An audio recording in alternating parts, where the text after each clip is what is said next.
Donc, le comporte sur un mot, l'un des plus courts de la Bible. Quel est ce mot? Allez. Allez, quel est ce mot? Allez. Ça, Réa, simplement ça. Amen. Je pense aussi que nous avons déjà parlé du fait que si tu veux vraiment ressembler à notre Père, tu n'es pas du tout un Dieu flegmatique. L'une des choses importantes que tu dois apprendre à faire, c'est à dire non à ton côté flegmatique, à te renier toi-même. Si quelqu'un veut venir après moi, dit l'Écriture, il doit d'abord apprendre à se renier lui-même, prendre sa croix et suivre notre Père, qui n'est pas flegmatique. Suivre, cela veut dire que tu fais quoi? Tu vas. Donc, s'il y a un leader qui va de l'avant, tu dois apprendre à aller. Amen. Alléluia. Et je pense qu'une chose importante que nous avons apprise, c'est que dans notre système ici, et surtout en Amérique du Nord, le mot « aller » n'est pas une figure de style. Nous n'êtes pas en Amérique du Nord, nous n'avons pas été en mouvement. Et c'est la vérité. Amen. Et nous apprenons, à part le référendum, qui lui a vraiment fait le pas et est parti à l'étranger, je pense que nous avons trop aimé l'Amérique, peu importe la raison. Je ne sais pas, je pense que peut-être nous avons pensé à l'investissement, c'est l'Amérique ou rien.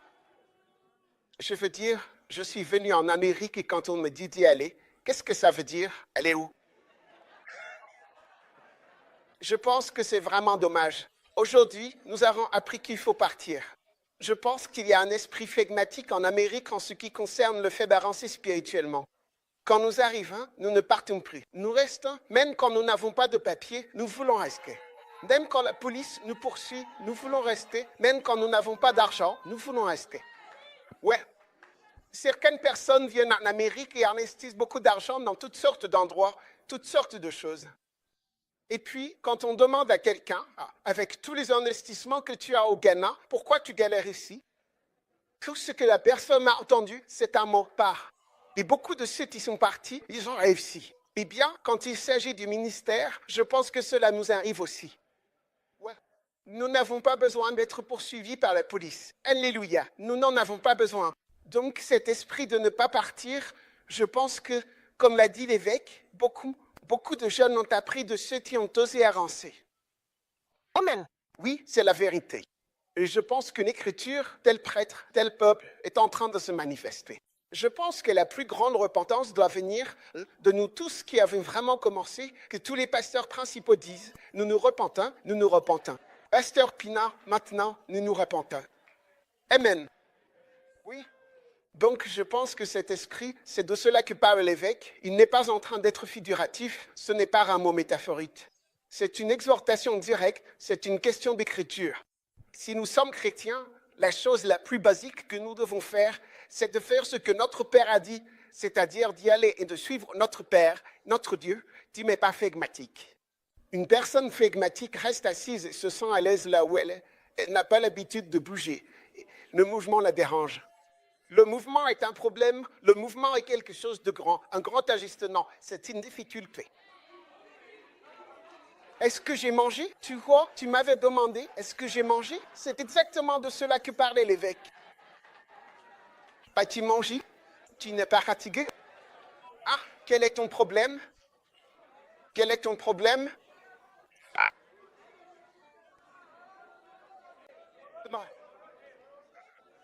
Alors, c'est la réalité. Et je pense qu'en Amérique du Nord, il faut remettre les choses en perspective et être sérieux à ce sujet. Nous n'avons pas, quand on compare, nous nous comparons au Royaume-Uni. Quand on se compare, je pense qu'il faut probablement regarder du côté du Royaume-Uni. Combien de personnes ont vraiment déménagé? Oui. Tu sais. Et je pense que c'est aussi une grande illusion parfois. Quand on voit nos petites églises qui prospèrent et semblent bien se porter, c'est facile de se féliciter et de se dire « Oh, si j'étais au Ghana ou ailleurs ». Un jour, j'ai reçu un message disant que si tu as une église de 50 personnes aux États-Unis, c'est l'équivalent d'environ 500 au Ghana. Et quand on entend de telles choses, ça peut facilement nous encourager à dire « Oh, c'est bon ». Mais tu vois, je ne pense pas que Dieu fasse ce genre de comparaison un à un. Je pense que c'est un prétexte. Ça nous met juste à l'aise. Donc, je pense que ce que l'évêque essaie de nous dire, c'est que si nous, les anciens, ne l'avons pas fait, les plus jeunes, je pense que l'évêque nous montre un bon exemple. C'est un vrai père. Et ce que dit le père, c'est ce que nous devons suivre parce que les frères ont été amenés, enfin, à manifester, d'accord? Donc, je me tiens ici au nom des autres pasteurs seniors pour dire que nous nous excusons pour le mauvais exemple que nous avons donné, pour le mauvais exemple que nous avons montré. Et donc, nous n'allons pas simplement rester assis, nous allons passer à l'action. Et bouger, c'est vraiment bouger. Aller même d'une ville à une autre. Certains d'entre nous acceptent des emplois et laissent leurs conjoints, laissent tout ce qu'ils ont pour prendre un autre travail. Eh bien, nous pouvons aussi faire la même chose pour le ministère. Amen. Oui, nous pouvons faire la même chose pour le ministère. La Bible dit que les sacrifices des païens, ils les faisaient, mais ils les faisaient pour des idoles. Vous voyez, votre argent peut être un. L'argent est en réalité une idole. Puis-je servir Dieu et maman? Donc, quand nous servons Dieu, je pense que nous devrions le faire correctement. Parce que clairement, je me souviens très bien que lorsque j'ai dû déménager, enfin, quand je changeais de lieu, l'une des choses que l'évêque m'a dites, Joël, m'a dites quand je partais. Vous savez, j'étais parti, vous voyez, j'ai passé des entretiens et je suis allé dans différents endroits où on me faisait des propositions. Je me souviens qu'un endroit était dans le Mississippi, un autre à Memphis. Mais le salaire proposé dans le Mississippi était vraiment intéressant. Et ce qu'on me proposait à Memphis, c'était la moitié de ce que j'aurais eu dans le Mississippi. J'ai regardé tout ça et j'ai tout simplement éliminé Memphis de mes options. Enfin, qu'est-ce que tu racontes? Ouais. Et parfois, l'argent parle plus fort que l'évangile. La Bible dit qu'on ne peut pas servir Dieu et maman.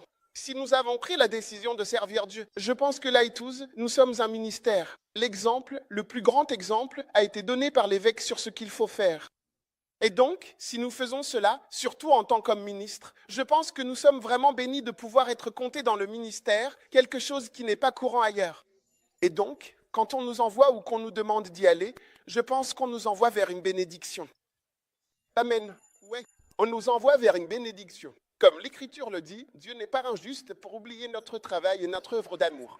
Il y a le travail pour l'argent, il y a le travail d'amour. L'amour vient de notre passion, de notre cœur, de notre désir de servir Dieu. En cela, nous avons servi et nous continuons de servir les saints. Et donc, ce service, Dieu le considère comme un travail d'amour et quand nous y allons, c'est simplement une bénédiction, c'est quelque chose de passionné. Et donc, quand l'évêque Joël m'a demandé, alors, quand tu es allé aux entretiens, comment ça s'est passé? J'ai dit, oh, Memphis, laisse tomber. Je lui ai tout raconté. J'ai dit, quelles sont les données démographiques là-bas? Je lui ai donné les données démographiques. Il m'a demandé, et la population afro-américaine, elle est plus élevée ici ou là-bas? J'ai répondu, oh, elle est élevée à Memphis. Et toi, elle est élevée à Memphis et tu choisis, le Mississippi? Et il m'a dit, ce n'est pas comme ça qu'un chrétien pense. Surtout, ce n'est pas comme ça que pense quelqu'un qui veut servir Dieu. Amen. Et donc, au moment de prendre la décision, je devrais envisager la possibilité de fonder une église et examiner les caractéristiques physiques là-bas, ainsi que les éléments qui rendent possible la croissance, plutôt que de me concentrer sur l'argent et les salaires, ce que nous faisons presque tous, car c'est l'état d'esprit avec lequel nous sommes venus. Mais la Bible dit que nous devons être transformés par le renouvellement de notre intelligence. Soyons honnêtes, c'est l'argent qui nous empêche d'y aller. Nous sommes venus ici avec une vision et cette vision nous a rendus flegmatiques. Beaucoup d'entre nous ne sont pas flegmatiques, c'est à cause de l'argent que nous le devenons. C'est un flegmatisme provoqué par l'argent. Oui, je suis sérieux. Je suis vraiment sérieux. C'est un flegmatisme induit par l'argent. C'est une vision et en plus, nous ne devenons pas riches. Non. Soyons honnêtes, qu'est-ce qu'on a vraiment? Donc, quand l'évêque a dit ça, il a dit, regardez la chose. Et moi, il a dit, trouvez de l'argent, prenez l'avion et allez bien regarder la démographie, voyez ce qui est bon pour l'implantation d'églises et prenez une vraie décision basée sur les Écritures. Cherchez d'abord le royaume de Dieu et sa justice, et toutes ces autres choses que vous cherchez vous seront données en plus. Écoutez, c'est Dieu qui donne l'argent. Oui. Dieu dit, c'est moi qui vous donne le pouvoir d'acquérir des richesses afin que j'établisse mon alliance avec vous. Donc, je pense que nous devons regarder cela et viser cela plutôt que de courir après l'argent, la vision initiale. J'ai dû accepter quelque chose qui représentait la moitié de mon salaire et cela a été une bénédiction. Je suis heureux d'être allé à Memphis. Ça a été une bénédiction, une grande bénédiction. Applaudissez pour...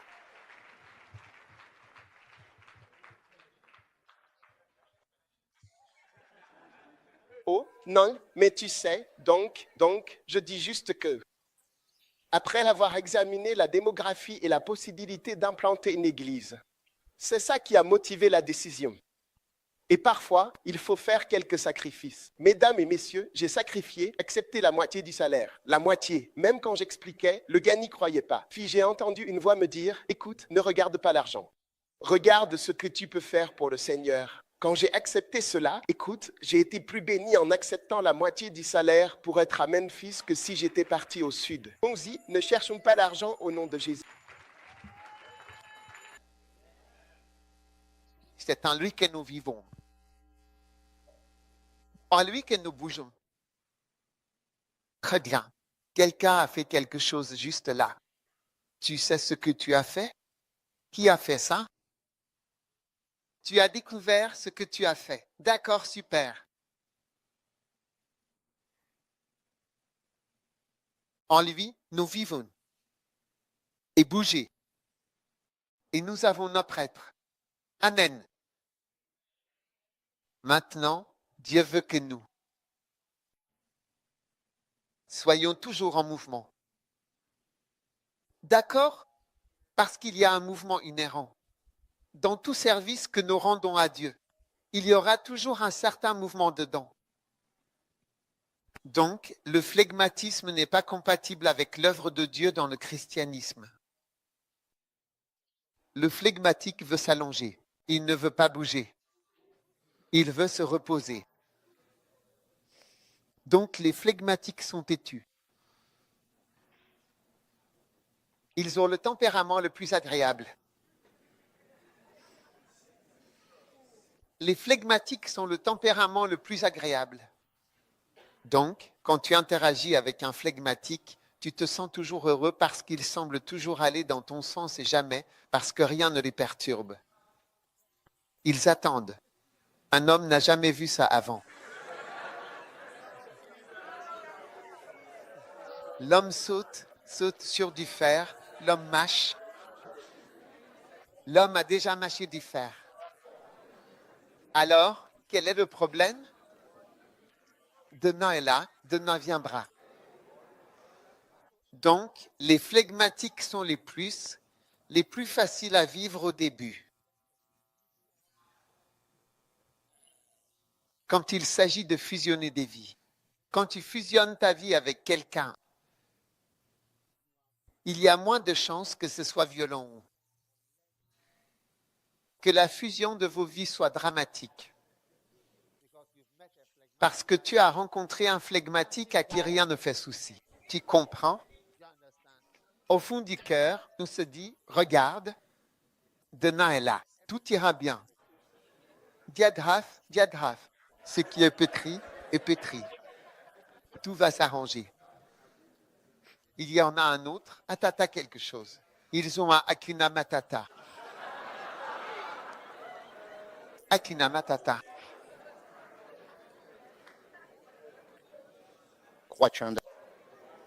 Hakuna Matata. Au début, les flegmatiques sont les plus agréables. Mais après un certain temps, tu découvres l'entêtement de la personne, son refus d'avancer ou de bouger, et là, ça commence à te tuer. Et donc, cela a maintenant un effet négatif parce que tu te rends compte que la personne ne bouge pas de ses croyances d'origine et de ses mentalités, il n'est pas prêt à évoluer. Et il veut que tout le monde sous sa coupe soit pauvre, comme lui l'est, et il fait en sorte que la pauvreté nous englobe tous. Il y a un personnage de Dieu. Et ça rend les gens fous. Un certain nombre de femmes sont devenues folles à cause de cette attitude chez un homme parce qu'elle finit par ressembler à un oranguet. Tu comprends? Donc, il en est ce truc-là. Au début, même les flegmatiques parfois ne peuvent même pas être sauvés. Parce qu'ils sont tellement flegmatiques, ils ne se disputent avec personne, donc ils ne savent même pas qu'ils sont des pécheurs. Ils ne savent pas qu'ils sont pécheurs. Ils ne savent même pas qu'ils n'ont jamais eu de dispute. Tout va bien, tout ira bien. Demain est là. Lord, Ce n'est pas un problème, donc parfois ils ne peuvent même pas être sauvés. wow, Mais avec le temps, il leur faut quelque chose pour que ça leur vienne à l'esprit, que ce soit une révélation qu'ils sont pécheurs. Ouais. Avec ta belle tête et ton apparence de tout gérer, tu es une mauvaise personne. Ouais. Ouais. Tu es une mauvaise personne et tu as besoin du Christ. Tu comprends? Ouais. Et puis, cette même personne, Valentina, avec le temps, tu te rends compte que la personne ne bouge pas et refuse d'avancer et de faire ce que Dieu dit que tu dois faire. Là et tout, c'est une église en mouvement. Tu vois? Oui. Si tu veux un endroit pour te reposer, il faudra peut-être que tu rejoignes une autre église. Si tu veux un endroit pour te reposer, C'est ça. où tout va rester exactement comme ça a toujours été, il serait probablement conseillé que tu ailles dans une autre église. Parce que l'église est différente. Tu comprends? La plupart des aspects de l'église ont une certaine énergie et du mouvement. Quand même. Tu vois, toujours du nouveau se passe. Oui. Ouais. Il y a un nouveau trimestre. Il y a un nouveau mot.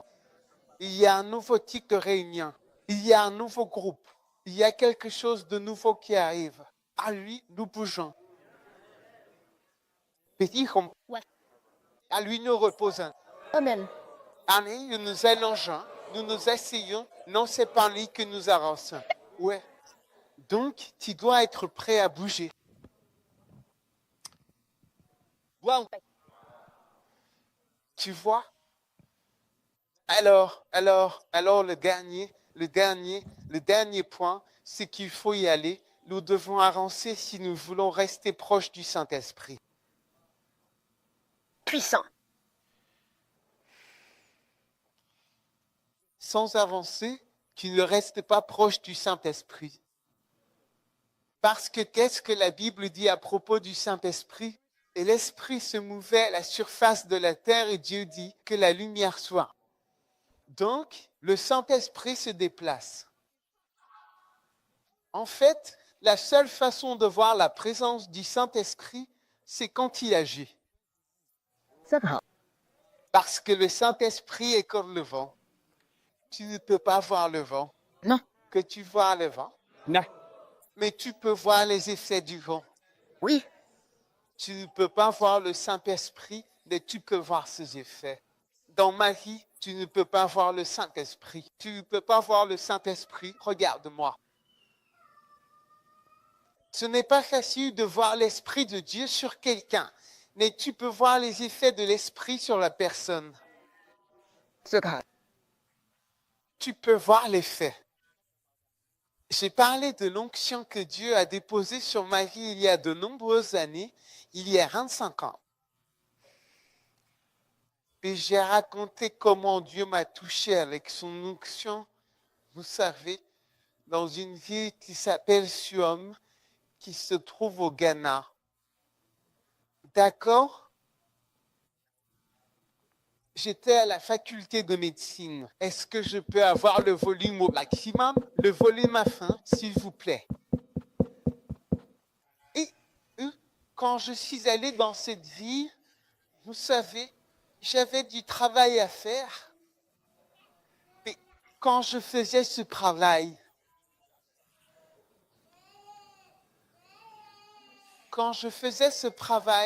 je suis arrivé au point où j'avais fini ce que je faisais et j'ai commencé à prier et à attendre le Seigneur. D'accord? Alors que j'attendais le Seigneur un soir, j'étais à genoux près de Marie, au pied de mon lit. Et pendant que je priais, d'accord? Soudain, quelque chose a changé d'une cassette que j'écoutais, qui avait tourné toute la nuit. La banque jouait. Et j'écoutais Kenneth Agent prêcher. J'adore Kenneth Agent et j'aime écouter les gens. Chaque fois que vous admirez quelqu'un, vous vous ouvrez à cette personne. C'est comme tomber amoureux. Si vous admirez quelqu'un et que vous tombez amoureux, vous êtes très vulnérable. Vous êtes très ouvert à la personne et vous êtes très vulnérable. à tout ce que cette personne peut vous faire si vous l'aimez vraiment. Vous comprenez? Vous devenez ouvert. Vos défenses tombent. Vous arrêtez. Vous arrêtez. Vous arrêtez de questionner. Et c'est ce qui doit se passer si vous voulez recevoir l'onction. Vous devez arrêter de questionner. Vous devez arrêter de douter. On ne le reçoit jamais quand on doute. Quand vous questionnez. C'est pourquoi, lorsque Jésus est allé dans Marc 6.2 dans sa ville natale, Nazareth, personne n'a pu recevoir parce qu'ils étaient pleins de questions. Mais ta mère est ceci, ton père est cela. Ce sont tes frères. Voilà ta sœur. Alors comment peux-tu dire que tu es le Fils de Dieu? D'accord, peux-tu expliquer? Beaucoup d'explications, pas d'onction. La Bible dit que là, il ne pouvait faire aucun miracle. Là, l'Esprit l'a cessé d'agir. C'est ainsi que cela s'est produit avec Kemet Agent. Je n'ai jamais rien entendu de mal sur lui. Il était comme Dieu pour moi. Sa prédication, je l'aimais. C'était comme Dieu pour moi, mais j'aimais tout simplement tout dans sa prédication. J'ai entendu ces histoires des centaines de fois, la même histoire. La nuit où je l'écoutais, j'avais déjà écouté ce message de nombreuses fois et j'avais entendu les mêmes histoires à maintes reprises. C'est pourquoi je dis, n'empêchez pas quelqu'un d'entendre la même histoire. C'est quelque chose de très mauvais, je vous le dis par expérience. Et cette nuit-là, j'avais déjà entendu, même la cassette que j'écoutais, je l'avais probablement écoutée la veille où j'étais là parce que j'y étais depuis un certain temps. Et je l'avais écouté, je l'avais entendu, je connaissais les histoires encore et encore. Même récemment, j'étais quelque part et j'écoutais encore ces mêmes histoires. Et j'ai été tellement béni. Donc, cette nuit-là, alors que j'étais à genoux, en train d'écouter, avec attention, Kenneth Agent prêchait la parole de Dieu, je, avec mon magnétophone, que Annie, qui est maintenant ma femme, m'avait prêté. C'était pas Sony. C'était un magnétophone Sony rouge. Il était auto-reverse, dont il ne s'arrêtait jamais de jouer. C'est pour ça que je l'aimais. Et c'est pour ça que je l'ai emprunté. Je lui ai dit, écoute, s'il te plaît, prête-moi. Ton magnétophone, je vais assurer, je veux que tu me le prêtes. Et il était vraiment bien. Le rouge, il revenait toujours, il repartait, il ne s'arrêtait jamais. Parce que la meilleure façon d'écouter une prédication, c'est de la laisser tourner en continu. Si tu veux te dire, cette heure-là, j'écoute la prédication de cette élite, ça ne marche pas comme ça. Il faut le laisser comme ma radio. Ça tourne, ça ne s'arrête jamais. Cette île, c'était un marche, un marche, un marche, un marche, un marche, un marche, un marche, un marche, un marche. Toutes mes questions, je n'en avais aucune, juste de l'admiration. J'écoutais les histoires, pensant que je pourrais en tirer quelque chose. Et soudain, au beau milieu de la nuit, à 2 heures du matin, j'étais à genoux au bord du lit, et quelque chose a jailli du magnétophone qui était là, s'est entré en moi. J'ai senti que ça entrait ici dans le ventre. Et puis j'ai entendu une voix qui disait, à partir d'aujourd'hui, tu peux enseigner. Dès aujourd'hui, tu peux enseigner. Amen. Et ensuite, le Seigneur m'a dit, je vais te le prouver. Mais c'était une voix différente. La voix qui a dit, à partir d'aujourd'hui, tu peux enseigner, c'était un autre type de voix. C'est elle qui a dit, je vais te le prouver. Alors, ai-je reçu une onction? Écoutez, je n'ai jamais vu l'onction et vous non plus, vous n'avez jamais vu l'onction. Mais vous pouvez voir les essais de l'onction. Amen. Vous voyez, c'est ce que j'essaie de vous faire comprendre. En ce qui concerne le Saint-Esprit, vous ne pouvez jamais voir le Saint-Esprit, mais vous pouvez en voir les effets. Amen. Parce que depuis cette petite salle de classe, j'avais environ 25 personnes dans ma église que j'ai commencé quand j'étais étudiant en médecine. Et c'est à partir de cette petite salle de classe, alors que j'enseignais ces mêmes messages, que j'ai commencé à prêcher. Et il y avait une dame là-bas qui s'appelait Merci, et c'est elle qui a été la première à remarquer l'onction sur ma vie. Elle a écrit une lettre à son ami et lui a dit « Frère Doug est différent. Il y a quelque chose chez lui dans sa prédication, puisqu'il est revenu bientôt. »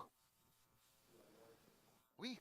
Alors, vous voyez, vous ne pouvez pas le voir. Si vous me regardez, vous ne verrez jamais l'onction. Mais vous pouvez en voir les effets. Au fil des années, cela fait 25 ans, c'était en 1988, nous sommes en 2013. J'avais 25 ans. Et vous pourrez voir les effets ou bien l'enseignement. Aujourd'hui, les pasteurs, je me souviens qu'il n'y a pas longtemps, un pasteur est venu nous voir et il a dit, écoutez, je disais à quelqu'un, tu dois absolument avoir un livre de Doug Howard Smith. J'ai demandé, qu'est-ce qu'un livre de Doug Howard Smith? Il a répondu, c'est quelque chose, il faut absolument avoir un livre de Doug Howard Smith. Oui, c'est comme ça que les pasteurs parlent entre eux. Oui. Et une personne est venue du Nigeria et a dit qu'il y a quelques années, enfin, il a simplement dit, les livres de Kenneth Hagin ont vraiment aidé l'église au Nigeria et aujourd'hui, ce sont les livres de Doug Howard Smith qui sont utilisés. Et j'étais stupéfait. Amen. Donc, je dis qu'aujourd'hui, en espagnol, l'apôtre de Dieu vient d'arriver. J'étais censé être au Venezuela, mais je n'ai tout simplement pas pu y aller. Au Venezuela, j'ai été invité dans tellement d'endroits. Je refuse des invitations tout le temps. Réfugié grec, de qui ma petite chambre au Ghana, combien de Ghanéens sont invités à parler à d'autres congrégations d'autres nations dans leur langue et ont des livres dans leur langue? Je vous le dis, combien de personnes du Ghana? Oui, ce n'est pas quelque chose de courant. Regardez, c'est de ça que je parle, les essais du Saint-Esprit. Quand je rencontre des gens de Russie cette année, je suis censé aller en Sibérie. J'ai accepté l'invitation. Mais combien de pasteurs russes, quand vous les rencontrez, ils sont russes? Quand j'ai rencontré un pasteur, je lui ai dit, quel? Il a lu mes livres. Je demande, lequel? Il dit le titre. Je dis, c'est quoi? Il dit, connais ton homme. J'ai dit, waouh. Un autre, qu'est-ce que c'est? Il a dit, qu'est-ce que c'est? Il a répondu, c'est méga church. Oh, quelque chose, qu'est-ce que c'est? Les étapes vers Nux. J'ai dit, waouh. Et tous, ils ne savent même pas, ils ne parlent pas un mot d'anglais. C'est merveilleux. Oui, j'ai rencontré un homme dont l'unique activité est le livre. Wow. Oui. J'ai envoyé quelqu'un à son bureau, son seul travail, ce sont les livres. Depuis qu'il a commencé à faire mes livres, c'est le seul travail qu'il fait. Oui. Et je connais plusieurs personnes comme ça. Le seul travail qu'ils ont, ce sont mes livres.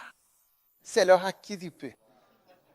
C'est de ça qu'ils vivent. C'est comme ça qu'ils paient leur loyer. C'est ce qu'ils font. Oui. Donc, je t'explique que tu ne peux pas voir le Saint-Esprit. Tu ne le verras pas, mais tu verras les effets du Saint-Esprit. Et c'est exactement ce que je te dis. Si tu restes immobile, sans avancer spirituellement dans ta vie, tu ne feras jamais vraiment l'expérience du Saint-Esprit comme tu es réellement censé la vivre.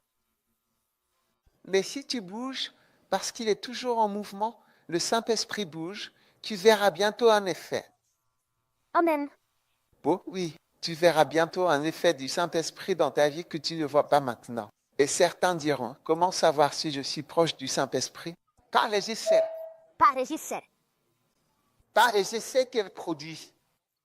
Tu ne peux pas la voir, mais tu peux voir les effets de cette chose. Ouais. Wow.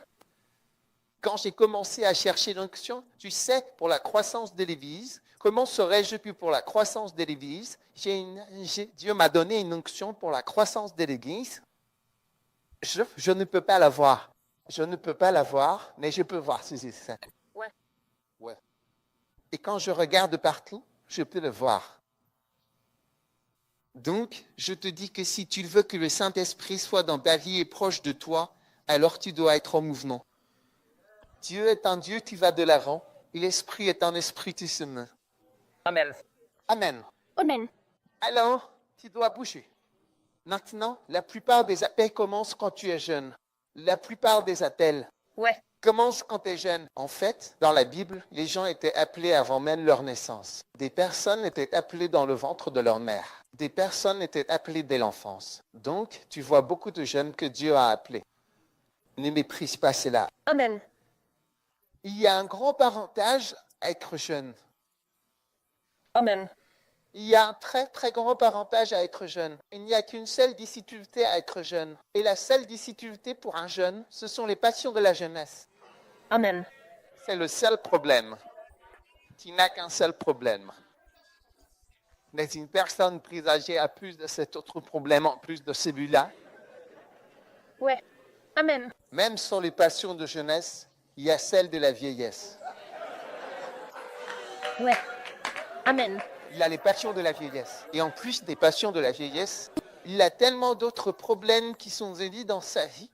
Par exemple, surtout l'orgueil, les problèmes financiers, les problèmes conjugaux, les préjugés, l'entêtement et aussi d'autres amertumes, la dépression, le découragement. Tout cela s'est accumulé. Tellement de problèmes. Quand tu vois une personne âgée, tu vois que la personne est comme. C'est pourquoi le dernier verset d'Ecclésiaste 11 dit « Éloigne le chagrin de ton cœur ». Parce que quand on vieillit, c'est comme si on était toujours triste. Amen. Tu comprends le dernier. Éloigne-le, Seigneur. Le dernier, éloigne le chagrin de ton cœur. Amen. Tu comprends et éloigne le mal de ton corps, car l'enfance et la jeunesse sont vanité. Mais en vieillissant, tu deviens de plus en plus triste. C'est pour ça que la Bible dit, souviens-toi de ton Créateur au jour de ta jeunesse, avant que les mauvais jours n'arrivent. Parce que les jours qui viennent ne sont pas. Tu vois, je vais te montrer la tristesse tout de suite. Nous tous qui sommes ensemble, nous allons nous enterrer les uns après les autres. Nous irons à des funérailles. Si tu vis longtemps, tu iras à des funérailles encore et encore. Quand tu es jeune, tu vois toutes ces personnes qui vont toujours à des funérailles et tu te dis, pourquoi ils aiment tant les funérailles? Pourquoi ils aiment tant les funérailles? Pourquoi ils aiment tant les funérailles? Pourquoi vont-ils à les funérailles? Pourquoi aiment-ils les funérailles? C'est parce que tu ne connais personne qui est mort. Mais parfois, il y a quelqu'un pour qui tu ne peux pas faire autrement que d'y aller, parce que dans la vie de cette personne, elle est liée à toi. Je suis totalement. Je ne crois pas à la tradition qui consiste simplement à assister à des funérailles et à voyager partout pour des funérailles, une tradition ghanéenne. Je n'y adhère pas. Je n'assiste pas à des funérailles où la mère de l'ami de la tante de la personne. Tu comprends, je n'assiste pas à ce genre de funérailles. Je ne fais pas ça. Mais même si tu ne le fais pas, tu verras que pour celui-là, tu dois y aller. Ouais. Ouais, tu iras. Donc, tu seras triste. Il parle des choses qui le rendent triste. Ce sont les personnes qu'il a connues, avec qui il a travaillé et qu'il a aimé. Et un par un, il meurt. Un par un, il meurt. Quand il écrivait, les personnes qu'il avait le plus marquées, même leurs femmes sont décédées. Comme Georges Bézaroni-Chéa, qui est décédé récemment. Sa femme est morte il y a environ 25 ans. Donc, ils ont vraiment dû l'encourager à se remarier.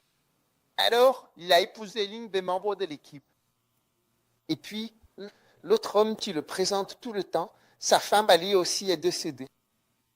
Barreau, oui. Et puis, il s'est remarié. Et puis, elle meurt aussi. Et il écrit à tous en disant, celui-ci, il est mort à telle époque. Celui-là a fait ceci, il est mort. Celui-ci a fait cela, il est mort. C'est bien. Alors, que cela vous plaise ou non, vous voyez que la tristesse a commencé à s'accumuler. Puis, comme cela arrive, vous vous regardez et vous réalisez que, waouh, un de ces jours, ce sera peut-être moi qui sera annoncé. Et vous commencez à avoir peur et à vous inquiéter. Rien que cela, déjà. Et vous voyez que, en vieillissant, vous êtes plus prudent. Vous n'êtes pas aventureux, vous n'avez pas la foi. Donc un jeune a un problème et une personne âgée en a plus de 12. Au début, j'ai 17, mais je l'ai augmenté à 12.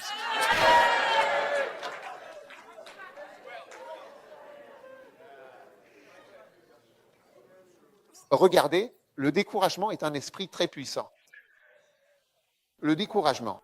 Quand vous lisez le livre de Joyner, il y a quelques années, j'ai lu ça, j'ai pensé, il a dit, tout le monde qui est tombé pour les mêmes raisons. Puis il a commencé à donner les raisons pour lesquelles tous les pasteurs ou les hommes de Dieu sont tombés. Et l'une d'elles était le découragement. Quand tu es nouveau, tu ne sais pas ce qu'est le découragement. Tu continues simplement et tu avances. Mais c'est un esprit. C'est un esprit de lourdeur ensuite. Il y a la dépression qui est différente du découragement. et différentes autres choses qui viennent, s'accumulent progressivement et s'ajoutent les unes aux autres, en fait, jusqu'à ce que tu te rendes compte que tu es immobile. Pendant ce temps, quand tu étais plus jeune, ce n'était que des sentiments, des sentiments, des sentiments. Et tu arrivais à les contrôler et à avancer. Tu vois, tu pensais avoir un problème, mais ce n'était qu'une seule chose. Waouh!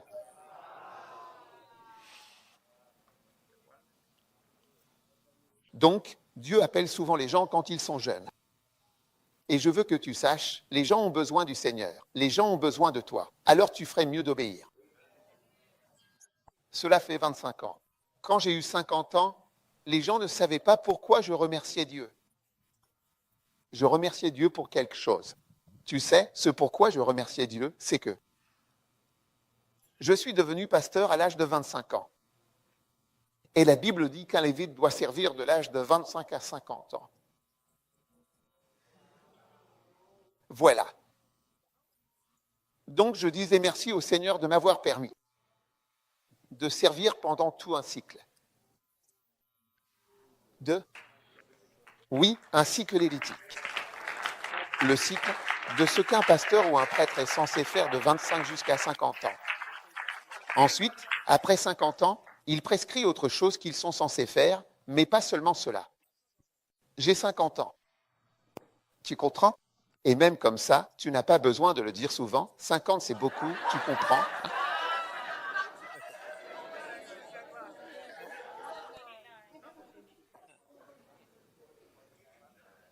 Ouais. Tu m'écoutes? Ouais. Je suis enthousiaste à ce sujet. Je suis excité. À partir de 50 ans, ils cesseront de s'occuper du service et ne serviront plus. Waouh. Fantastique. À partir de 25 ans et plus, ils commenceront à s'occuper du service du Seigneur. Et il y en a un autre dans Nombre chapitre 4. Regarde à partir du verset 2 là-bas. De 30 ans jusqu'à 50.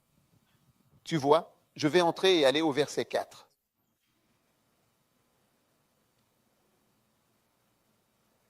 Oui, il en parle, explique et décrit ce qu'ils sont censés faire. Amen. Tu m'écoutes? Donc, un jeune a un grand avantage. Et toutes les mauvaises expériences que nous avons eues. Tu peux l'apprendre simplement en lisant. En 1 heure, tu peux comprendre ce qu'il nous a fallu 40 ans à apprendre. Mais beaucoup d'entre vous ne lisent pas. Et vous n'apprenez pas.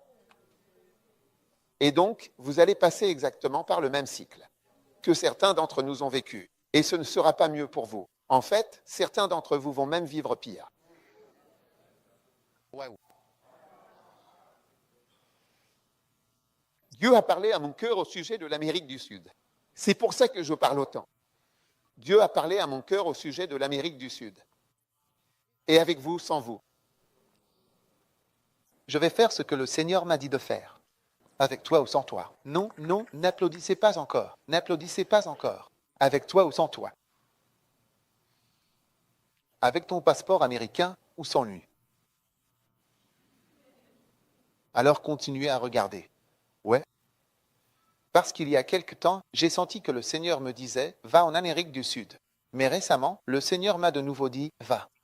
Pour faire des croisades, des églises, tout. Donc, que tu y ailles ou pas, mais c'est incroyable que tu ne veuilles pas y aller. Parce qu'il y en a parmi vous qui pourraient facilement y aller. Ouais, et vous pourriez faire des choses merveilleuses. Mais c'est pour ça que je vous parle. Je dis aux jeunes, à tous, allez-y. Certains peuvent s'y installer. Vous pouvez déménager au Chili. Vous pouvez déménager en Colombie. Vous pouvez vous forcer à apprendre l'espagnol quand vous êtes jeune. Quand tu es vieux, tu peux apprendre des choses. Je te le dis. Tu ne peux pas apprendre des choses. Moi, comme tu me vois, je n'ai jamais eu d'ordinateur portable avant, jamais eu d'ordinateur portable, je n'ai jamais eu d'ordinateur. Je ne sais pas comment l'utiliser. Ouais, je ne sais pas comment l'utiliser. Oui, je suis né avant que cette technologie n'existe.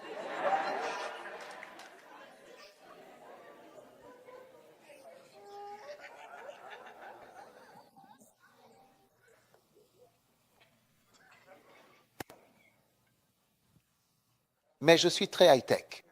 Ne te trompe pas, ne te méprends pas. Je comprends les choses, même si je ne les utilise pas parce que j'ai beaucoup de gens qui les utilisent pour moi. Oui. Le site web que tu apprécies, le Facebook et tout ça, c'est moi le superviseur. Tu ne le sais peut-être pas, tu ne le sais peut-être pas. Tu peux leur demander. Ils sont assis. Ouais, tu vois que ton CV de guérison s'est amélioré. Ouais, va leur demander les problèmes qu'ils ont.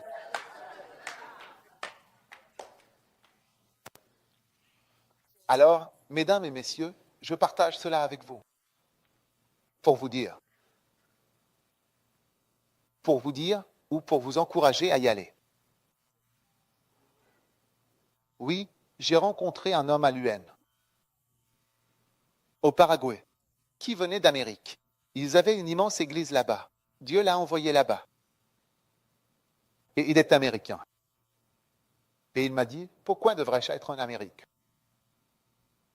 Il a dit, le ministère fonctionne ici. Et il a dit, la vie ici est très différente de la vie en Amérique parce qu'il est américain. Vous voyez, il y a beaucoup de choses et de bénédictions qui sont cachées. Mais vous n'avez même pas besoin de tout savoir à ce sujet. Ce n'est pas ça l'essentiel. Il s'agit simplement de dire, Seigneur, me voici. Je suis prêt à partir. Et je veux y aller. Je veux y aller. Quand je regarde ma vie, c'est plus excitant. Plus excitant. Oui, j'apprends plus. Je sais plus de choses. C'est complètement différent d'aller à la clinique tous les jours pour s'asseoir là et partager. Du paracétamol et du Tylenol et tout ça. Mais j'en ai distribué tous les jours ici, en regardant toujours les mêmes choses ennuyeuses encore et encore.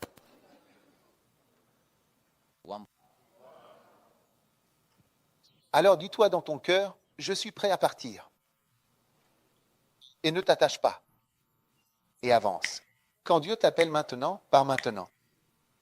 Tout ça, je vais faire ceci, je vais faire cela, je vais faire ceci. Tu sais, récemment, un frère. Tu sais, Dieu l'a appelé. C'est clairement un prêtre.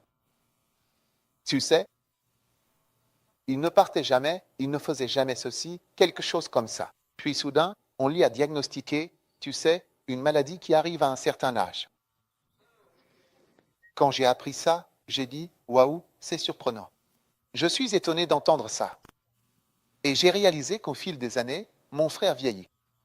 Mais même moi, je ne me rendais pas compte qu'il vieillissait jusqu'à ce qu'on lui diagnostique cette chose. Quel âge a-t-il? Pour avoir reçu ce diagnostic, à quel âge aurait-il dû recevoir ce diagnostic? Je le voyais comme un jeune, il a toujours été comme ça. Il est sur le point de répondre à l'appel, il est sur le point, il est même sur le point, même moi. Je ne pouvais pas voir, je n'ai pas vu qu'il vieillissait. J'ai réalisé que, waouh, on n'aurait pas ce diagnostic à cet âge-là, à un âge plus jeune. Alors fais attention, tu vieillis sans t'en rendre compte. Oui. Tu vois? J'avais ces jeunes gens que j'ai envoyés en Inde. Quand ils sont allés en Inde, ils faisaient l'œuvre de Dieu là-bas. La seule façon d'aller en Inde, au début, j'ai dit, tu veux-tu aller? Et ils sont tous venus. J'avais choisi 24 personnes, j'envoie 24 d'entre vous. Au moment de partir, j'ai dit, il n'y a aucun moyen d'aller en Inde sans aller à l'école. Ils n'ont fait qu'attendre. Donc soudain, ils sont là, l'arrêt du doigt, un autre amascaire, un autre le. Ils n'avaient jamais eu l'intention de... En fait, ils n'avaient absolument aucune intention de poursuivre leurs études. Ils ne voulaient pas aller dans le ministère, mais ils doivent poursuivre leurs études pour pouvoir y être, parce que l'Inde ne veut absolument aucune personne religieuse là-bas. Ils ont déjà assez de problèmes avec la religion. C'est vrai. Donc, tu vois, étonnamment, ceux qui voulaient plutôt rejeter toutes ces choses sont en train de les obtenir. C'est le paradoxe du ministère. Amen. Oui. C'est comme moi qui avais décidé de tout laisser tomber et pourtant je l'ai. Oui. Yeah. Well, Incroyable. Incroyable. Alors, c'est toi.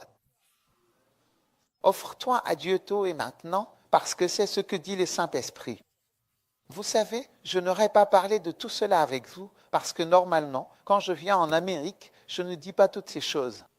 J'ai arrêté de les dire parce qu'il y a une raison pour laquelle je n'ai pas à le faire. Mais je ressens qu'il y a des personnes.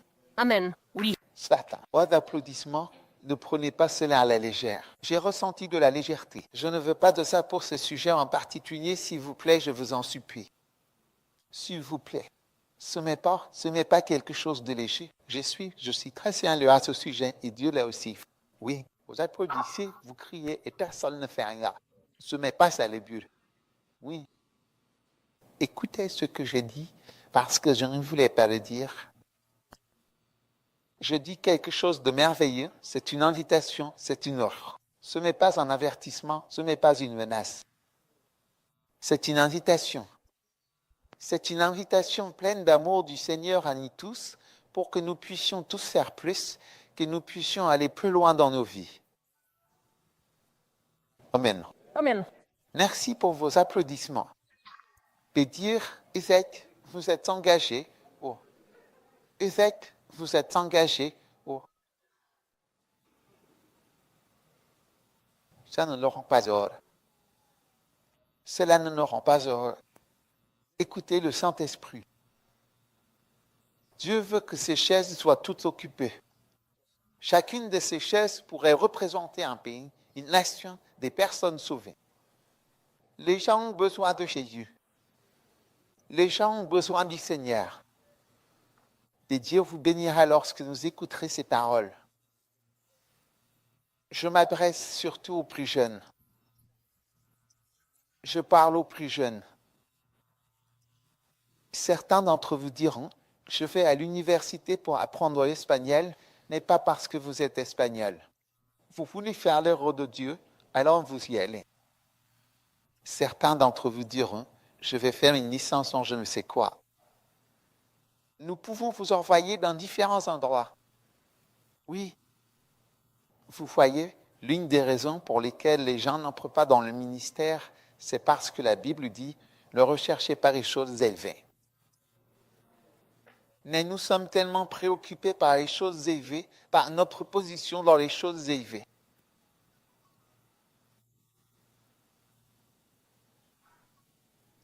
Il y a 2 jours, hier ou avant-hier, je sortais en voiture de là. Et puis j'ai vu les agents de sécurité. Ils m'ont salué et je me suis tourné pour regarder Betty. Et à ma grande surprise, des médecins portaient des uniformes d'agents de sécurité. Vous voyez? J'ai des médecins qui veulent entrer dans le ministère et maintenant, nous voulons vraiment que les gens aillent à l'école biblique. Il y a une rotation à l'école biblique. Ils le font pendant 1 an. Il y a une rotation où ils doivent faire certains métiers. Ça s'appelle la rotation BMCDR. Ils font certaines choses. Quand je les ai vus en uniforme de gardien de sécurité, chérie, j'ai dit, waouh, c'est fantastique. 2 médecins, ils sont tous veilleurs de nuit et agents de sécurité. La nuit, oui, c'est une bonne chose. C'est une bonne chose parce que quand tu grandis, tu es le patron. Tu sais, quand tu dis à quelqu'un de rester dehors, tu sais ce qu'il fait. Tu sais qu'il y a des moustiques là-bas. Et tu t'es déjà fait piquer et tu essaieras d'aider la personne, les gens qui sont là. Tu leur achèteras des bottes, ou bien tu vaporiseras l'endroit pour qu'ils ne meurent pas à cause des piqûres de moustiques. Parce que tu sais ce qu'il y a là-bas. Mais tu vois, nous se croit trop haut, on est trop prétentieux. Et au-dessus de tout ça, et beaucoup de ça vient d'Amérique. Parce que je regarde les gens et je me dis, qu'est-ce que tu as? D'où viens-tu? Et souvent, parfois, c'est certaines personnes, il y a quelque chose en nous, on a peur. Je veux dire, non, c'est comme, je ne peux pas faire. Et je ne peux pas faire, je ne peux pas faire ça, je ne peux pas. Parfois, je regarde, je me dis, c'est parce que tu n'es rien. C'est pour ça que c'est un problème pour toi. Je peux uriner n'importe où. Je peux faire caca n'importe où. Je peux dormir n'importe où. Je peux manger n'importe où. Et même si je ne peux pas manger la nourriture, je peux rester sans manger. C'est comme ça que je mange tout en ne mangeant pas. Car je ne peux pas tout manger. Ouais. Quel important. Mais tu dois te débarrasser de tout ce snobisme. Les choses sont en dessous de toi. Les choses sont en dessous de toi. Les choses sont en dessous de toi. Une petite américanisation que tu as. Les choses sont en dessous de toi. C'est vrai, non? Mais tu vois, tout ce que tu vois dans la vraie culture américaine se retrouve aussi dans le système américain du phare. Pareil, je vous trouve tous pareils comme ça. C'est comme ça que je vous vois. Je le ressens. Vous avez vraiment une façon bien à vous d'organiser les choses, de tout mettre en place. Puis comment? Et puis ça. Ouais, où vas-tu? Alors, que ferais-tu? Et qu'est-ce que tu vas manger? Qu'est-ce que tu as? Pourquoi? Qui es-tu? La Bible dit, ne t'occupe pas des choses élevées. Ne laisse pas les choses être en dessous de toi. Tu comprends? Qui es-tu? D'où viens-tu? Qu'est-ce que tu as? La Bible dit, ne t'occupe pas. C'est cet état d'esprit qui ne te permettra jamais d'être ni sur mer.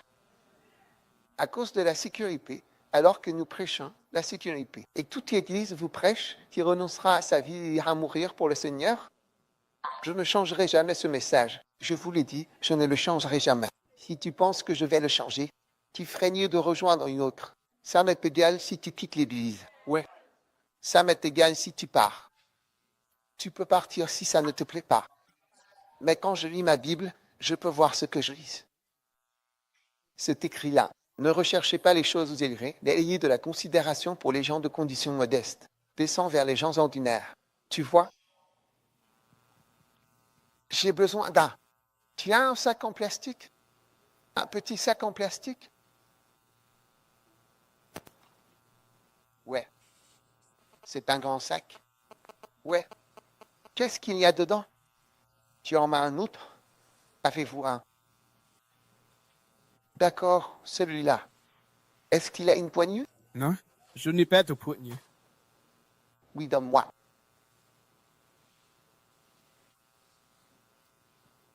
Un jour, on assistait à des miracles. Il y avait des miracles. Et puis une dame, elle montait sur scène. Oui. C'était son sac à main. Qui sait, quand je l'ai regardé et que je l'ai vu, docteur, Gosso a vu aussi. On a vu qu'elle tenait son sac en plastique. Comme ça. Et j'ai dit, waouh. Et la veille, j'avais vu une dame avec un sac très, très vieux qui avait été recousu plusieurs fois. Et je l'avais remarqué, mais celle-ci, j'ai vu la dame tenir son sac à main. C'était ce sac plastique noir, c'était son sac à main. Et je lui suis dit, waouh. Certains d'entre vous, combien de sacs avons-nous? Combien de sacs as-tu? Nu sac. Et je regarde cette dame avec ce sac en plastique. Regardez ça. Elle le tenait comme ça. Elle est venue, elle a témoigné et elle tenait son sac comme ça. Tout ce qu'elle possédait était dans ce sac. Elle les tenait. Elles sont malades. Mon cœur battait, mon cœur battait, mon cœur battait. J'ai dit, les gens n'ont rien dans ce monde. Nous, il y en a tout. Mais tellement au-dessus. Ils sont tellement au-dessus. Nous ne pouvons pas descendre en réel les gens de conditions modestes. Tu vois, il y a beaucoup de gens dans une condition modeste dans la vie. On est censé pouvoir entrer en relation avec eux sans se sentir supérieur. Ouais. Elle le tenait là-bas. Jamais vu. J'ai vu qu'elle le tenait comme ça. Tout ce qu'elle avait était dedans. Je me dis, waouh, c'est quelque chose. Ouais. Maintenant, on est trop important. Alors, quelle voiture tu bois? Puis, je ne peux pas aller dans ce genre d'endroit. Alors, où tu habites? Tu as ça. Alors, quand tu es sur la route, pourquoi tu fais ça? Comment tu fais ça? Yes. Pas. Non. Ne recherchez pas les choses élevées, mais ayez de l'humilité, condescendez vers les personnes de condition modeste. Ne soyez pas sages à vos propres yeux. C'est pour ça que Jésus a dit que les premiers seront les derniers et les derniers seront les premiers. Amen. Ça va arriver.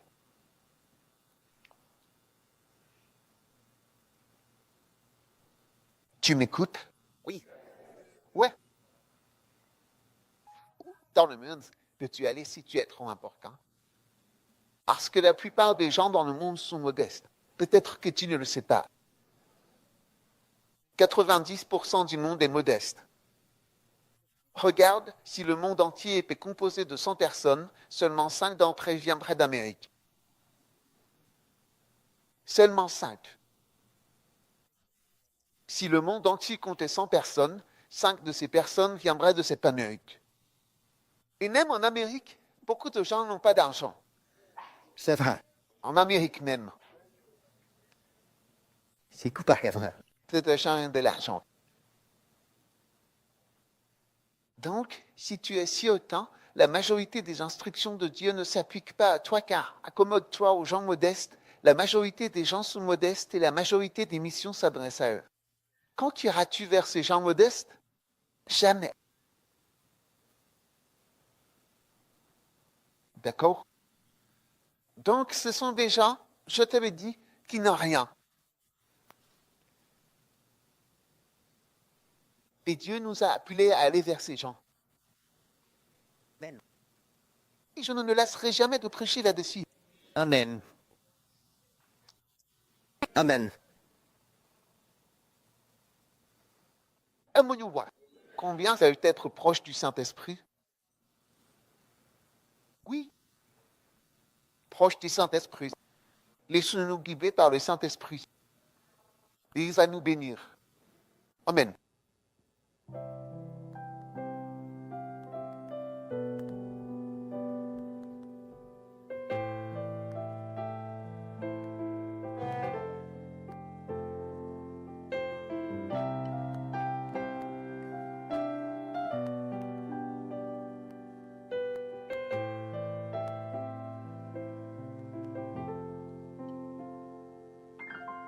Quand j'étais enfant, quand j'étais petit, à cette époque-là, avant que la vie n'enlève toute innocence, mon père dansait avec moi. Ouais. Il me prenait dans ses bras et jouait avec moi. Il inventait des chansons et il les chantait. Avec tendresse, il ne serrait contre lui.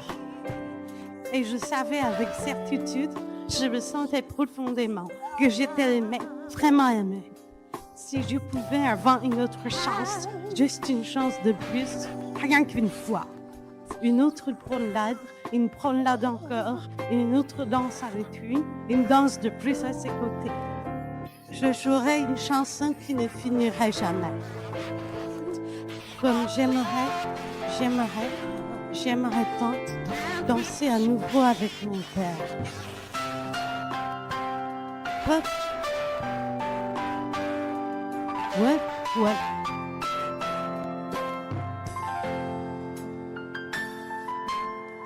Quand j'étais encore un tout petit enfant, à l'époque où j'étais si jeune, avant que je ne sois devenu trop lourd pour qu'il puisse me porter dans ses bras. Mon père me soulevait dans ses bras. Ouais. Il me tenait dans ses bras et me chantait des chansons. Il a donné un prénom qui comptait tellement pour lui. Puis il priait pour moi et prononçait de belles paroles sur moi. Et je savais avec certitude qu'il m'aimait. J'aimerais tellement pouvoir passer une heure de plus, un jour de plus, ou simplement un peu plus de temps précieux avec lui, rien que pour profiter encore de sa présence. Comme je chéris ce moment que nous partageons. Puis j'aimerais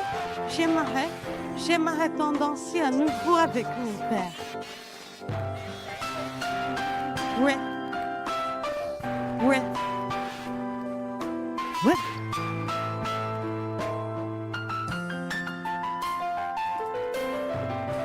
Quand je suis devenue un enfant plus âgé, c'est à ce moment-là que j'ai pensé. Quand je croyais tout savoir, je méprisais, sans réfléchir, les paroles de mon père. Oh non. Je l'ignorais simplement et je l'évitais. Je pensais qu'il ne comprenait pas ma façon de voir les choses. Qu'il avait des idées dépassées depuis bien longtemps. Mais aujourd'hui, je vois que j'avais tort. Les paroles de mon père, elles étaient tout à fait justes. Le problème, c'était moi. Comme j'ai été stupide, j'aimerais vraiment pouvoir remonter le temps, peut-être juste pour avoir une chance de plus, une opportunité supplémentaire, pour être à nouveau avec mon père. Je me rends compte à quel point je ne savais pas, ni me comprenais l'amour que mon père avait pour moi. Maintenant que je suis adulte, je vois clairement. Toutes les choses qu'il a faites rien que pour moi.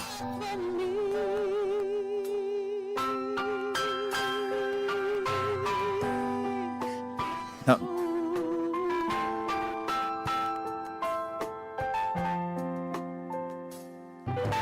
Je sais que je demande encore beaucoup. Seigneur, Mais pourrais-tu, s'il te plaît, lui dire que je l'aime tellement, que mon amour pour lui est immense et sincère. J'ai commis tant d'erreurs avec mon père, tant de fautes et de maladresses dans notre relation. Je te demande, s'il te plaît, de ramener son cœur vers moi, de faire en sorte qu'il puisse à nouveau ressentir tout l'amour que j'ai pour lui. oui, Seigneur. Oh, Seigneur. Ramène son cœur vers moi. Oh. Oh. Alors aujourd'hui, Seigneur, je prie. Ramène le cœur de mon père vers moi, s'il te plaît.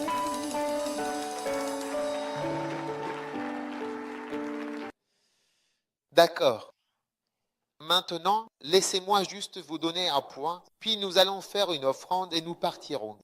Nous reviendrons tôt le matin.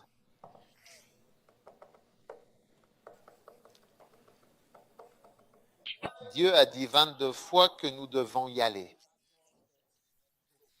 Je ne pourrai peut-être pas tout vous les donner, mais au moins je vous en donnerai un ce soir. Numéro 1, passez à l'action immédiatement avant que votre vie ne s'écoule.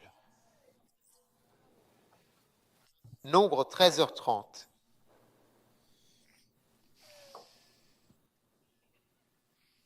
Nombre 13h30. Quelqu'un peut le lire pour nous?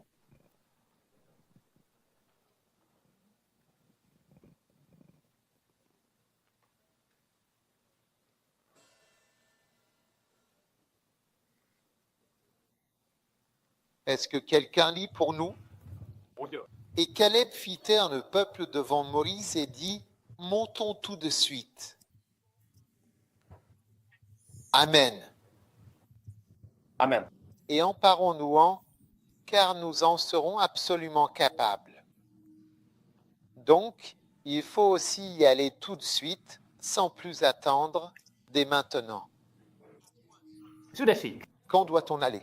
Tout de suite. De suite. Amen. Amen. Quand devons-nous y aller? Immédiatement. De suite. Alléluia. Amen. Y a-t-il des jeunes ici qui sentent que Dieu vous a appelé à partir? Levez la main droite si vous êtes jeune et que vous sentez que Dieu vous a.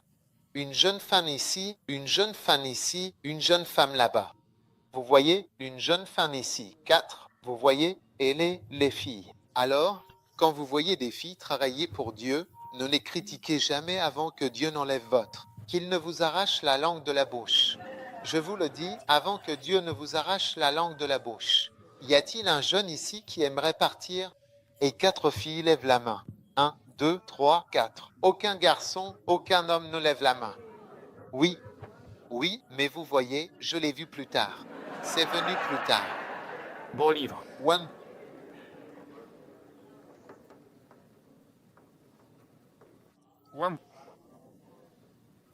Alors, frères et sœurs, vous voyez ce que je dis, ce que je partage avec vous. Je vous assure que c'est quelque chose de merveilleux et vous verrez que ce sont les filles qui se sont offertes elles-mêmes. Oui. Et c'est pourquoi j'ai dit que dans le ministère ou même dans le mariage, vous voyez bien que nous ne sommes pas égaux spirituellement. Nous ne sommes même pas égaux dans notre empressement. Contre Dieu, il y a toujours quelqu'un de plus précis. C'est vrai. Il y a toujours une personne beaucoup plus pressée, l'autre l'est beaucoup moins. C'est pour ça que quand tu suis ces choses-là, tu seras surpris de voir que tu fais une erreur dans ta vie. Oui. Alors ouvrez vos cœurs et donnez-nous à l'œuvre du ministère. Partir tout de suite, ce n'est pas la même chose que partir. C'est ça. Andy, qu'en penses-tu? Tout grand. C'est vrai? Pourquoi penses-tu c'est vrai? Parce que si tu n'y vas pas tout de suite, n'importe quoi peut arriver. Tu peux facilement changer d'avis. Tu n'y vas jamais. Combien d'entre vous ont déjà entendu une personne âgée dire qu'elle était censée devenir prêtre? Lesquels de la parole? Levez la main. Levez-vous si vous avez déjà entendu une personne âgée dire « J'étais censé être prêtre ». Où l'avez-vous entendu? Qui avez-vous entendu dire ça? Oh l'ami, un homme plus âgé. Ton père était censé être prêtre. Un de tes amis. Comment se fait-il que tu aies des amis aussi âgés? Pardon?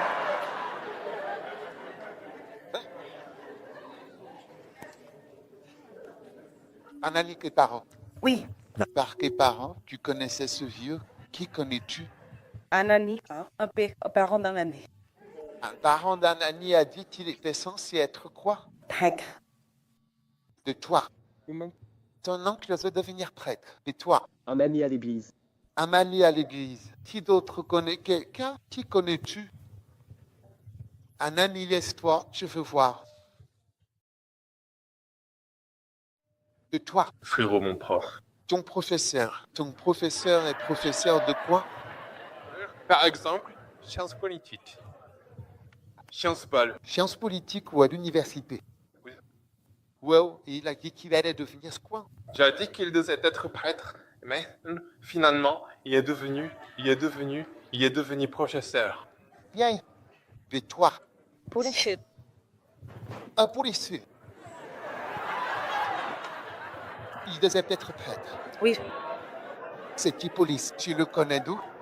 Le fils de mon voisin est décédé, donc il est venu pour les funérailles.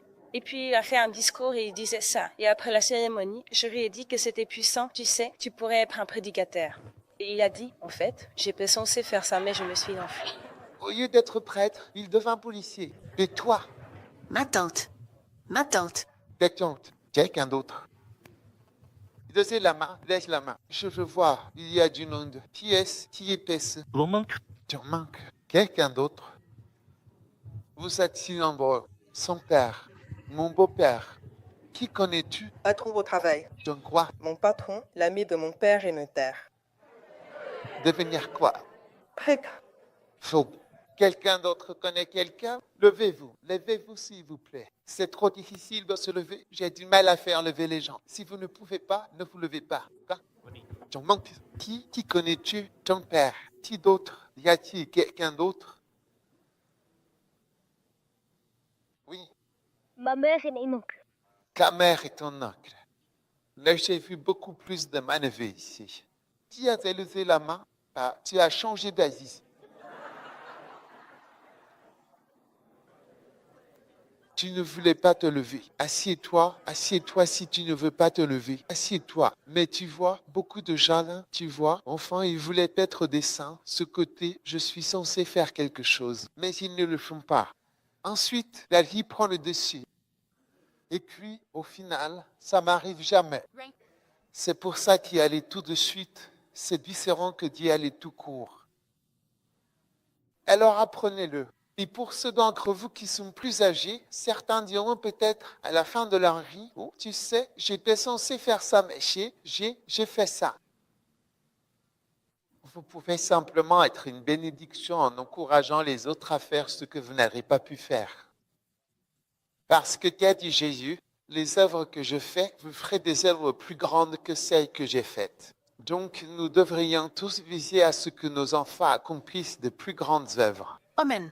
Oui, mes enfants, je vais préparer, mais ça dépend d'eux. Je ne forcerai pas mon enfant à faire quoi que ce soit. Mais je préparerai tous mes enfants à devenir pasteurs. Pasteurs à plein temps. C'est sûr à 100%, c'est certain. Pour moi, c'est le plus haut. Je ne voudrais pas que mon enfant travaille, même pas un seul jour. Je préfère qu'il soit dans le monde laïque. Ce n'est même pas que ça ne me dérange pas, je préfère. Même juste un jour. Oui, si c'est le cas, c'est mon jour et mes enfants. Oui. Quant à savoir s'ils le feront ou non, cela relève entièrement de leur conviction personnelle. Mais si tu me demandes, je te dirai, oh oui, il n'y a rien de plus grand ni de meilleur. Jean Caladou. Aussi, soyons encouragés à suivre l'appel de Dieu. Oui, quand Dieu dit d'y aller, il faut y aller. Y aller veut dire partir tout de suite. Allons-y maintenant, bougeons tout de suite. Parce qu'on peut y arriver si on le fait maintenant. Dès que tu attends. Un peu, je n'aurais jamais pensé avoir 4 enfants, mais j'ai 4 enfants. Je n'aurais jamais pensé avoir 4 enfants. Pourquoi 4 enfants? C'est beaucoup. À notre époque. Mais ma femme voulait 4 enfants, alors qu'est-ce que je peux faire? Elle est juste là, vous pouvez lui demander. Donc, on ne sait jamais comment la vie va tourner. Mais croyons en Dieu que tous ceux qui viendront après nous, plus jeunes, seront mieux, pas pires. Tous ceux qui viendront après nous devraient être meilleurs que nous. Au nom de Jésus. J'ai dit au nom de Jésus. Amen. Et Jésus a encouragé ses disciples à être meilleurs que lui. Des œuvres plus grandes que celles que je fais, vous les ferez. Alléluia, et Dieu va se servir de nous. Dieu compte sur nous. Ne pense jamais que Dieu compte sur quelqu'un d'autre. Dieu compte sur toi. Alléluia. Et alors que j'ai parcouru le monde en prêchant, et alors que j'ai accompli l'œuvre de Dieu, j'ai constaté qu'il y a de moins en moins de personnes qui font l'œuvre de Dieu. De moins en moins. Les gens n'en veulent pas. Les églises n'en veulent pas. Les pasteurs ne veulent pas que leurs enfants travaillent pour le Seigneur. Les gens n'en veulent pas vraiment. Quand Gédéon marchait, posez-vous la question, combien d'entre vous ont peur? 22 000. Ils ont dit, la vérité, c'est que nous avons peur de cette chose. Et ils sont tous partis. Je veux dire, ils ont simplement admis, écoutez, c'est la vérité. Nous avons peur de cette chose et ils se sont simplement retirés. Et quand vous demandez à toute l'Église, vous découvrez que la majorité de l'Église a peur de l'œuvre de Dieu. Mais ils veulent aussi des pasteurs. Et ils respectent les pasteurs et ils aiment les pasteurs, mais pour le faire eux-mêmes. Non. C'est à moi. Faites-le et nous viendrons. Soyez-le, mais nous, on viendra là-bas. Mais, pas nous. Et pas nos enfants. En tant que pasteur, ça nous plaît. Nous aimons Dieu. Nous voulons un pasteur. Nous voulons quelqu'un pour prêcher. Mais pas nous. C'est toi qui prêches. C'est toi qui prêches. Nous viendrons. Nous te donnerons de l'argent. Nous te soutiendrons. Mais, c'est toi qui dois le faire. Pas nous. C'est trop stressant. Mais aujourd'hui, Dieu te dit à toi, c'est toi. C'est toi. C'est toi qui l'appelle, qui l'envoie et qu'il va utiliser au nom de Jésus. Écoute, aujourd'hui Dieu te demande le plus grand, demain il te demandera quelque chose de moins. Mais aujourd'hui il te demande toi. Oui, le panier d'offrande devrait te contenir toi. Le plus beau cadeau que tu puisses offrir, c'est de t'offrir toi-même. Tu ne le sais peut-être pas, regarde-moi, je me suis donné. J'ai récolté plus d'argent. Pour l'évangile, même la dernière fois que je suis venu, j'ai récolté plus d'argent pour l'Église et pour l'œuvre de Dieu que si j'avais été médecin, en envoyant des offrandes. Oui. Fais le calcul et regarde. Combien as-tu déjà donné? Additionne tout, demande-toi combien cela fait-il. Quand tu additionnes tes dons et tes offrandes à la maison du Seigneur au fil des années, additionne ceci, plus cela par ce corps, à combien cela s'élève-t-il? Mais Dieu m'a utilisé pour récolter. En me donnant moi-même, j'ai récolté plus d'argent pour l'évangile et pour l'œuvre de Dieu que je n'en aurais jamais envoyé des milliers. En 7, j'avais prévu d'envoyer des milliers de dollars Action.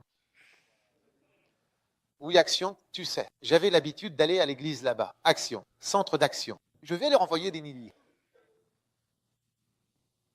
Mais Dieu avait un plan plus grand que d'envoyer 1000 dollars. Oui. Alors aujourd'hui, Dieu veut que tu sois dans le panier d'offrande. Et il va te bénir. Amen. Asseyez-vous tous, que Dieu vous bénisse. Quelle question vous ai-je posée? Je connais quelqu'un qui veut devenir pasteur. Quelqu'un a dit vouloir être pasteur, Karen. Quoi? Oui, Mouké. Dis à quelqu'un, va tout de suite. Va tout de suite. Va tout de suite. Va tout de suite. Dieu veut que tu partes et que tu partes tout de suite. Wow. Est-ce qu'il y a quelqu'un ici? Chut, je termine. Est-ce qu'il y a quelqu'un ici qui croit, qui pense vraiment que Dieu t'a appelé et que tu veux partir, quitter l'Amérique pour aller en Amérique du Sud comme missionnaire? Lève la main et viens vers moi. S'il y a quelqu'un, lève la main et viens vers moi. Un jeune homme, si tu sais que tu es âgé, avec beaucoup de dettes et tout ça, il ne faut pas venir. Ne viens pas.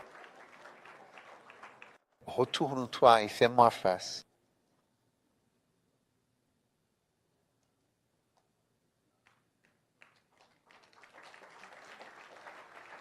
D'accord.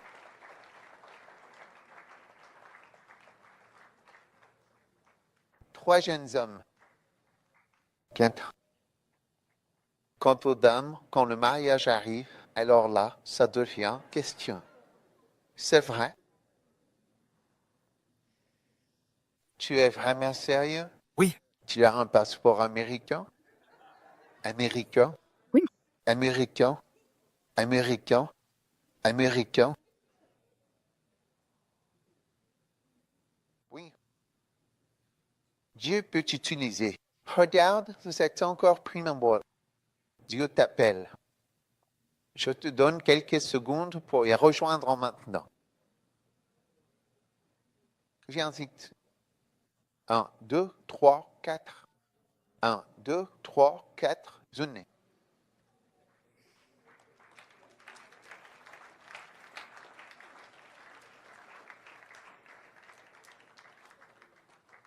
Ne viens pas faire quoi que ce soit ni écrire ton nom.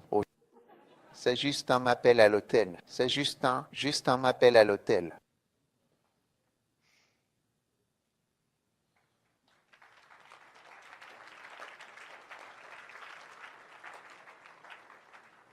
D'où viens-tu? Toi? Oui. Amérique. Amérique? Mexique? Oh. Oui, tu es allé en latino, mais oui. Mexique? Mexicain?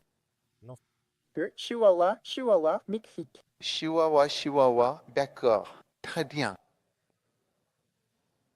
Tu as un passeport américain? Non. Quel passeport? Passeport américain. T'as pas de passeport américain?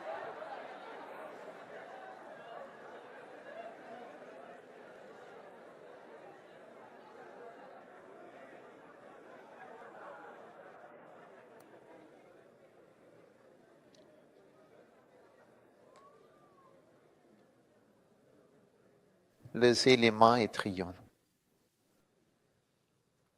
Père très cher, merci infiniment pour ta grande puissance et la grande bénédiction que tu nous as généreusement accordée. Nous te remercions parce que tu es un Jésus merveilleux qui guérit et que tu es en train de nous guérir en tant qu'Église d'une terrible maladie La maladie peut être un type de personne et un type d'église complètement différent de ce que tu as défini ou décrit.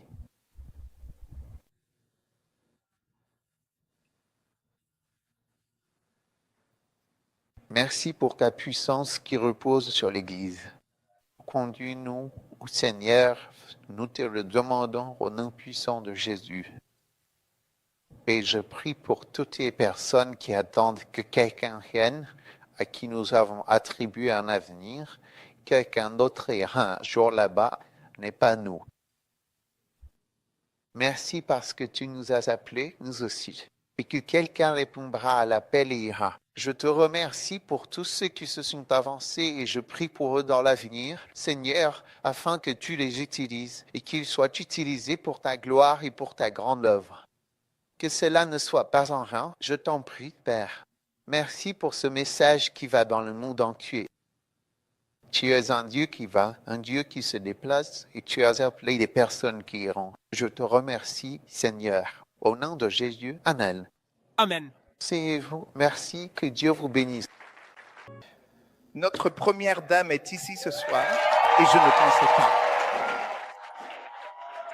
Je ne pensais pas qu'il serait juste qu'elle aille se coucher sans nous apporter quelques mots doux. Applaudissez pour notre.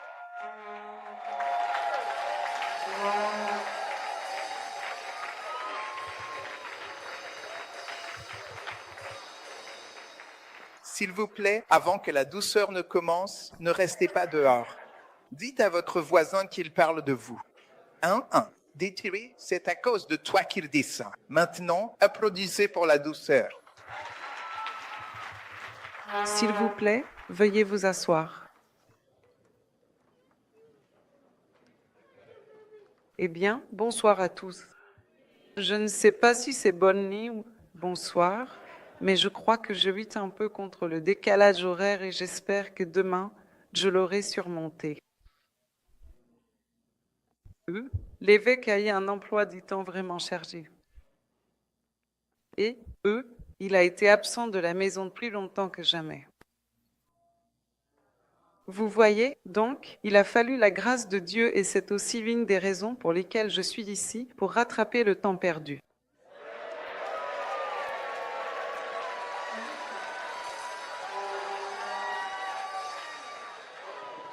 Je ne sais pas à quoi tu penses, mais tu es tellement excité.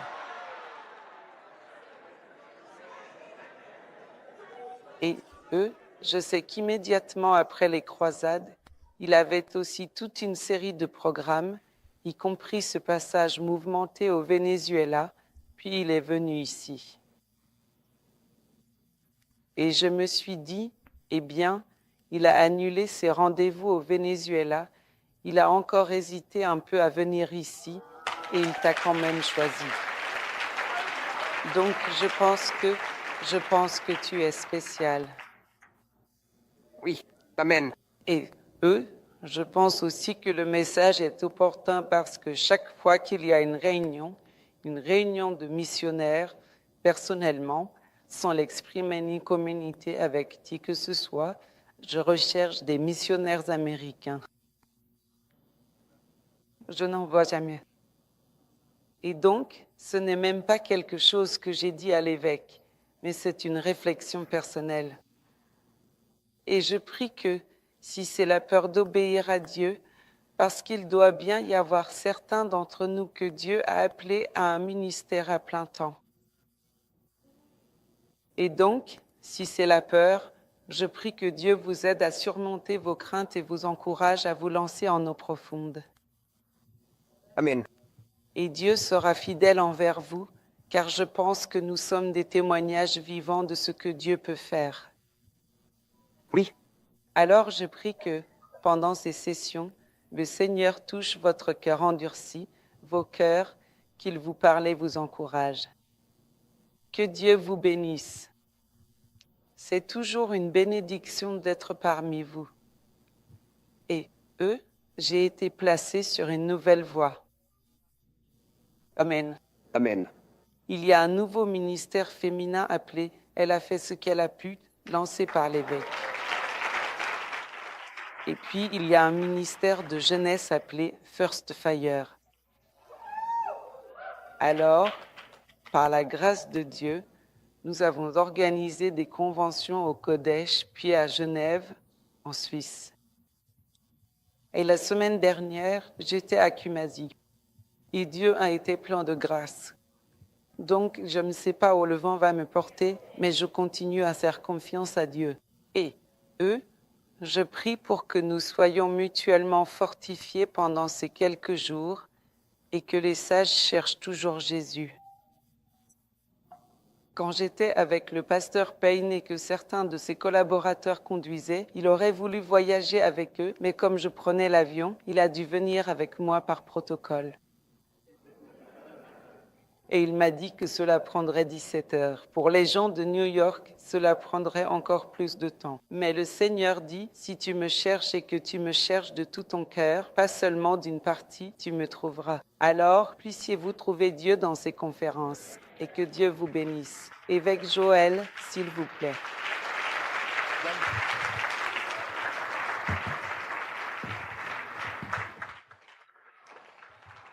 Applaudissez encore pour elle.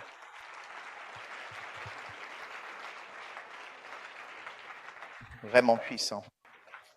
Amen. Sommes-nous bénis ou pas? Oui. C'est une famille bénie. Amen. Et vous êtes bénis de faire partie de cette famille. Peu, le révérend Osef va rencontrer tous ceux d'entre vous qui s'occupent de la technique et le caméraman. Il vous retrouvera juste après la fin de la séance. Et eux, je ne sais pas ce qu'il reste à faire ce soir. Terminez votre inscription, etc. Mais on se retrouve ici demain matin à quelle heure? 6 heures du matin. 6 heures, soyez là. Et vous venez avec votre t-shirt, d'accord? T-shirt. Non, pas ce t-shirt-là. Et prenez l'autre t-shirt si vous n'en avez pas encore un. D'accord.